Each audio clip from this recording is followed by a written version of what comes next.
Now, if you consider the same process in the supersymmetric standard model, you will have this diagram plus one more. So, a Higgs is traveling, it splits into a pair of Higgsino and a Bino. These are two particles, supersymmetric particles. And they later on recombine to make a Higgs, and the Higgs continues propagating further.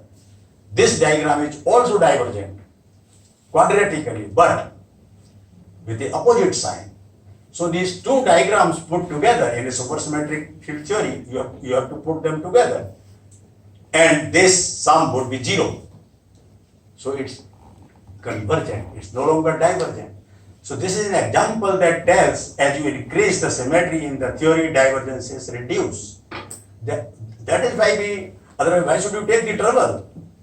Okay, only dal chawal was good enough, but then you invent vegetables and many other things, and you cook 10 and you trouble your mother for doing all that.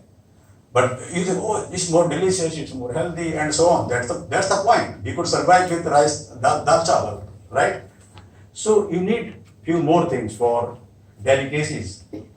Now, so playing with the idea of supersymmetry is not bad. Even supersymmetric standard model is not bad.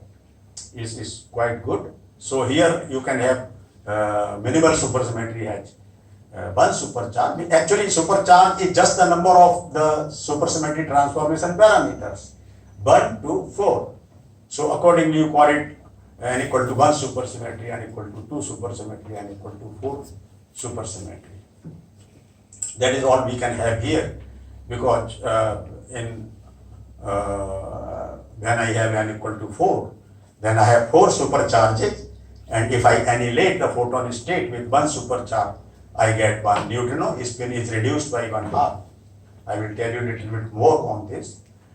If I apply again the second, third, fourth charges, I get 4 different spin 1/2 particles, and if it's massless in the definition of the Lagrangian, then they are neutrinos, obviously, of some kind. And I'm not going into the kind of neutrinos, but it would be so massless fermions. Let me call it massless fermions, to be on the safe side.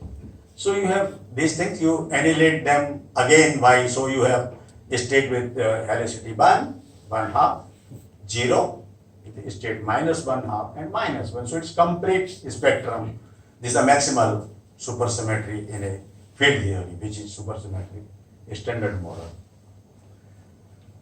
But as I said, this is the transformation parameter is rigid, means constant. It's a constant spinner. Now, and my theory unifies only 3 fundamental forces of nature. Now I would wish, could I also include gravity into the theory? Then, first of all, so the idea would be I would like to introduce gravity into my model of supersymmetric standard model. How do I do that? So, mathematics and mathematicians, they are always helpful. So there is one German physicist, Emmy Noether. So there is a Noether's procedure for gauging the symmetry from global to local. What you do, if I consider a massless scalar field, it's invariant under global transformations. So what do I do? Or I could consider the spinor field, massless spinor field. This is also invariant under global symmetry, where the transformation parameter is constant. Now, I replace this little d mu phi star, or iota psi bar, gamma mu d mu psi. So Dirac, Lagrangian without the mass term. Okay. So massless spinor field or massless scalar field. I replace my d mu, little d mu, by capital D mu, which is called as covariant derivative. This is little d mu plus or minus of iota e times a mu. E is the electronic charge and a mu is the electromagnetic field, gauge potential. So this gauge field a mu we introduce by hand, and so the theory would now have not only, depending upon whether scalar field theory or a spinor field theory, this would also have a gauge field, a mu. But then this gauge field would be non-dynamical. There you need a kinetic energy term for the field. So you introduce it by hand, -1 by 4 you add to it. So then this is complete theory. So these two are the simplest theories that you can think of in the quantum electrodynamics. In QED theory, these are the classroom examples where you can explain even without writing. Okay, so you take these terms and this is how you construct the quantum. So earlier was only electrodynamics, now this is quantum electrodynamics. This is how you construct quantum field theories. Now, if I were to do a similar thing for my supersymmetric standard model, what would I do? Now, instead of covariant derivative, I would use a super covariant derivative. So super covariant derivative, I will have to introduce a gauge field, but now this would no longer be a mu, but this would be some field with which we are so far not acquainted or familiar. This is called as gravitino field. This gravitino is a spin 3/2 field. So it's corresponding at some point of time. If you would consider a quantized theory, this would be a gravitino. So gravitino field, this would be a vector spinor or a spinor vector. This would be a spinor also and vector also. So I would denote it by psi mu some alpha or a. Mu is my vector index and the other one is the which index? Spinor index. So one is vector index, one is spinor index. Now you would need to introduce kinetic energy term for this gauge field, spin 3/2 field. This was written down by Mr. William and Rarita Swinger model. Rarita Swinger wrote it down in a paper in PRD, Physical Review, in 1940, July 1940. So you can imagine more than 80 years ago it was done. So I would not write down what it is, you can find it in the literature. So Rarita Swinger term for the kinetic energy of the gauge field, which is gravitino field. Now this would also not be enough because you are introducing gravity into the theory, so you need to make your metric dynamical. Earlier, so far in the standard model and in the supersymmetric standard model, the geometry of the space-time was determined by a fixed metric tensor, which is usually denoted by eta mu nu or eta alpha beta. This is fixed in the sense its value is taken as +1 -1 -1 or -1 +1 +1. You take the off diagonal elements to be 0. That is the idea, so that these axes are orthogonal, perpendicular to each other. That is the idea. If you take them non-zero, then the axis would be oblique. So that is the point. So now you will have to make this metric dynamical, which means you replace your fixed eta mu nu by g mu nu. So people usually reserve this g mu nu for gravity. So g mu nu is a function of x mu.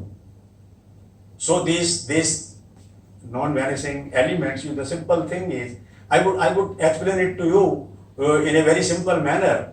You write down the Pythagoras theorem. So Pythagoras theorem on the plane, this is one line, this is another line, and I draw the diagonal. So this diagonal I denote by dl. So ds square is dx square plus dy square. This is the Pythagoras theorem in two-dimensional Euclidean space. If I do it in three-dimensional Euclidean space for a rectangular box or room, then the diagonal length of diagonal ds square would be dx square plus dy square plus dz square. Now you want to, you can imagine that you could also write it in 4 dimensions and then make the fourth coordinate as iota c into t. Long ago in special relativity you recognize that c into t or the time plays the role of a space coordinates multiplied. For dimensional regions you multiply it with velocity. So velocity in time is distance. So distance. So that is your four-dimensional Minkowski space and the metric tensor of that. This is called a line element. ds square is called as the line element. Now what you do, this still describes fixed space-time.